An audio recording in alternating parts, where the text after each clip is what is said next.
Welcome to CinePro, where we bring your favorite movies back to life with quick recaps, hidden details, and everything you missed. Our movie begins with a girl named Kira, who is 15 years old. On this day, she is at her friend Jess's house because Jess's family is traveling and she is staying alone. Jess wakes up and finds out that Kira was already up and waiting for her. The two of them plan to spend the day at a famous lake in the city.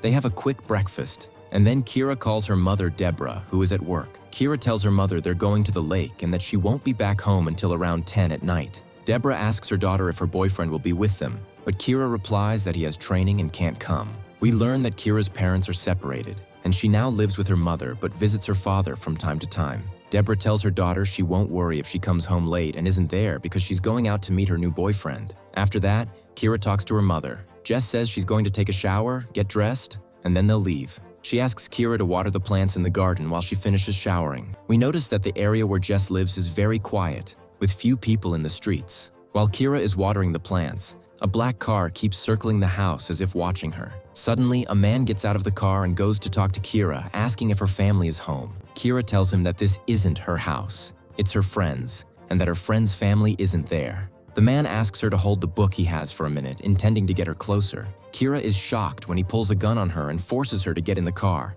threatening to kill her without hesitation. Although she is terrified, she agrees to get in the car because she has no other choice. The man has a box inside the car and forces her to get inside it, locking it so no one will see her as they drive. After a while, the man arrives at a deserted area, gets out, opens the box, and tells Kira he's going to tie her up so she can't move or make any noise until he's done. He leaves her to get some tools from the car trunk. At that moment, Kira thinks about escaping but realizes that if she tries, he will kill her without hesitation. So she decides to stay still. The man ties her up and gags her so she can't make any noise, then leaves. Meanwhile, Jess comes out of the shower and searches the house for Kira. Surprised that she's not there, she starts to worry and decides to call Deborah, Kira's mother, asking if Kira has contacted her or said anything. Deborah is shocked to learn that her daughter is missing after their morning call and frantically contacts Ryan, Kira's boyfriend, who says the last thing he knew was that Kira was at Jess's house. Deborah hangs up and goes to Jess's house,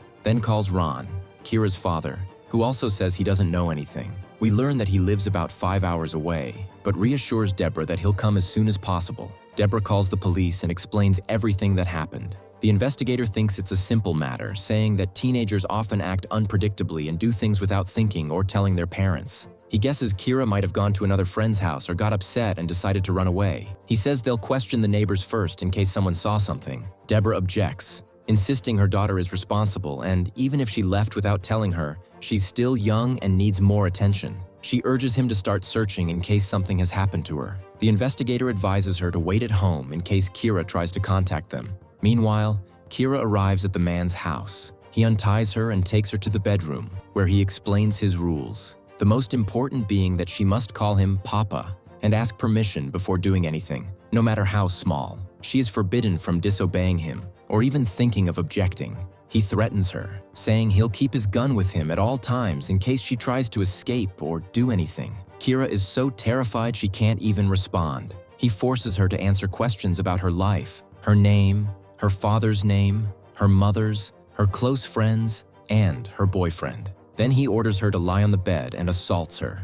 After a while, he goes to sit on the couch and forces her to sit next to him, asking about her school and more details about her life. At that time, Kira decides to try to learn as much information about him as possible to help her escape and who he really is. So she pretends to be a traveler and begins asking him questions about his life. She learns where he lived and the name of the school he attended. He tells her that he never went to college because it was too expensive, but instead, he joined the military and spent 9 years of his life there. After that, Kira notices that he has many animals like fish and parrots, and she listens to him as he talks about them. He mentions that he loves the gray parrot the most. The man later notices that she seems afraid, so he goes out and does nothing, telling her that once he gets tired of her, he will let her go.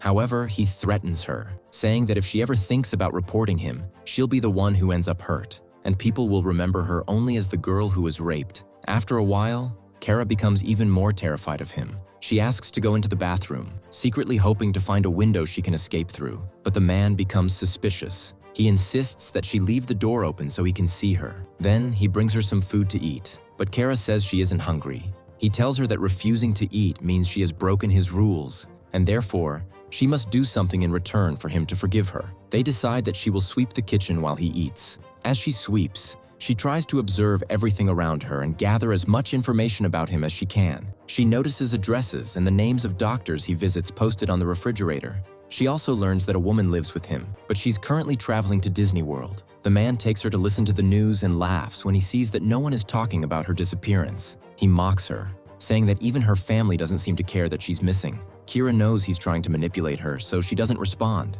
At that point, the man wants to make a phone call, so he locks Kira in the box so she can't make any noise or call for help. When he finishes the call and returns, he finds her terrified and crying. He tries to reassure her, saying he too suffered from anxiety for a long time, and gives her some of his medication to calm her. When it's time to sleep, he decides to tie her to the bed so she can't move or do anything while he sleeps. He sleeps next to her on the same bed. Exhausted, Kira falls asleep right away.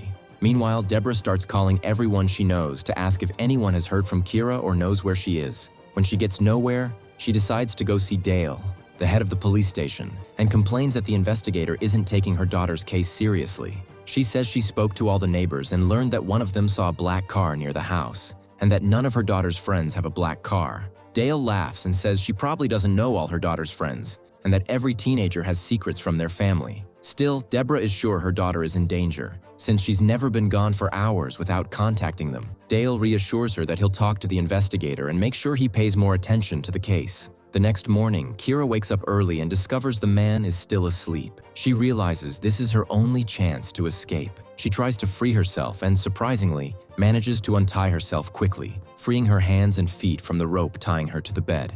And then she pulls towards the apartment door. She runs. By coincidence, she sees a car with its engine running in front of her with two men inside. She tells them she was kidnapped and begs them to take her to the nearest police station. They agree and let her ride with them. Kira notices that all the houses in this area look alike, so she points out the man's house to them and asks them to remember it in case the police need it. Kira wants them to remember the house because the police might need them. Kira arrives at the station where she is questioned by Roland. She tells him what happened to her. Roland tries to calm her down and takes her to his office to get all the details. Roland orders his assistant to look up Kira's name and see if there is a missing person report or not. He also orders him to speak to the men who brought her in and take their statements. Another detective named Bonnie comes in to help Roland. She talks to the two men who brought Kira and asks them for the address where they found her and takes their statements. However, they forget the house number of the man who kidnapped her. Meanwhile, Kira is sitting with Roland, telling him everything that happened. Bonnie comes in and says she contacted nearby police stations and found out that Deborah, Kira's mother, reported her missing about 18 hours ago.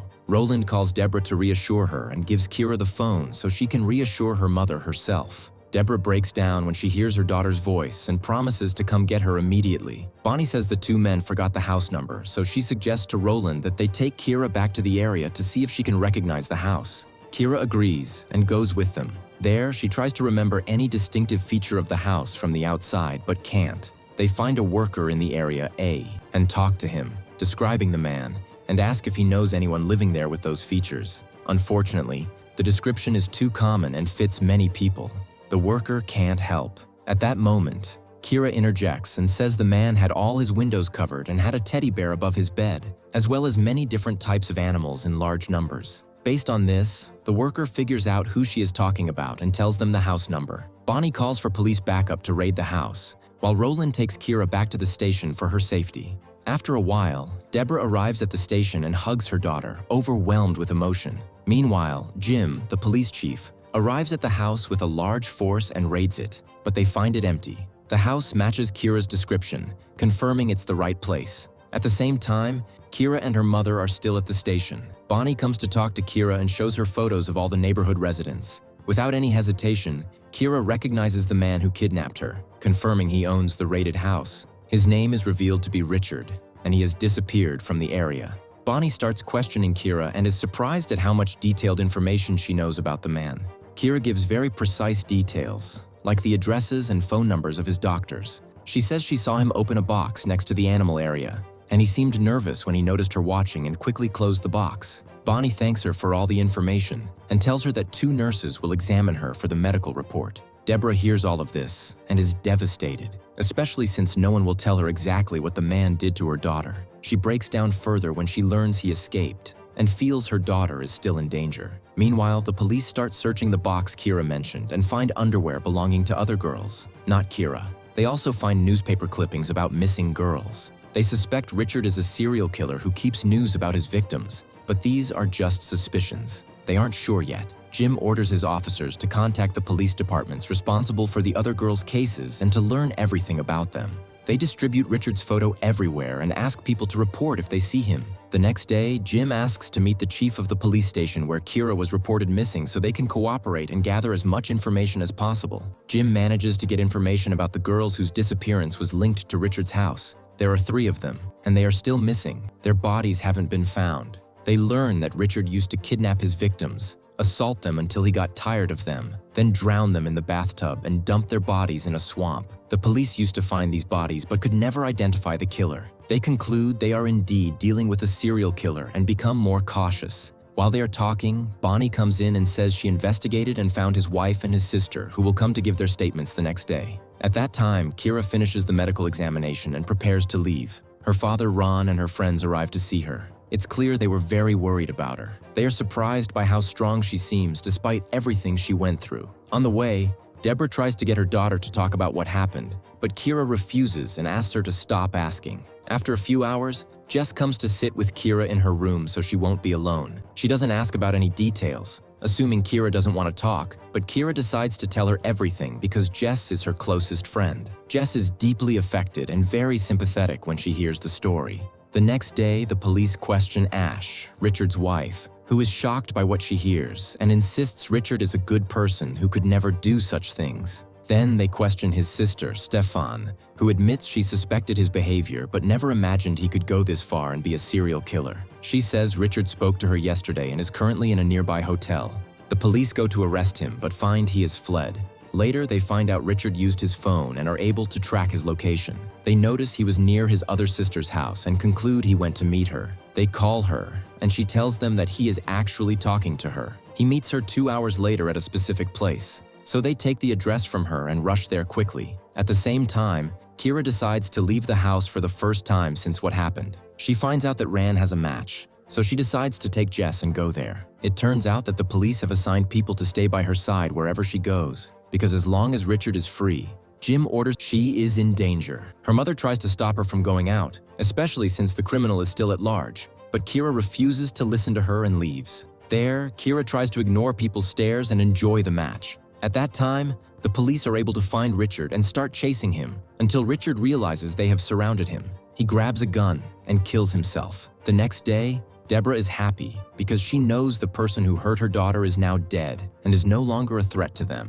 But as soon as Kira finds out, she breaks down and gets upset that they knew since yesterday and no one remembered to tell her. She feels like they are treating her like a child, so she gets angry. Afterwards, she leaves her mother and goes to sit alone in front of the house. She's surprised when Jim, the police chief, comes to her himself. Kira says she wished she could seen him held accountable for his actions, and Jim is sympathetic with her. At the same time, he's very proud of her and apologizes for not telling her about his death earlier. After that, Kira asks that her family never find out what Richard did to her. Jim promises not to say anything. Afterwards, Kira goes to her mother and asks her not to bring up what happened again. Deborah apologizes and promises to give her space. She decides to look at the positive side, which is that her daughter is alive among them and was able to survive everything that happened. If you liked today's video, don't forget to like, subscribe to the channel, and activate the bell to receive all new updates. See you in the next video. Goodbye.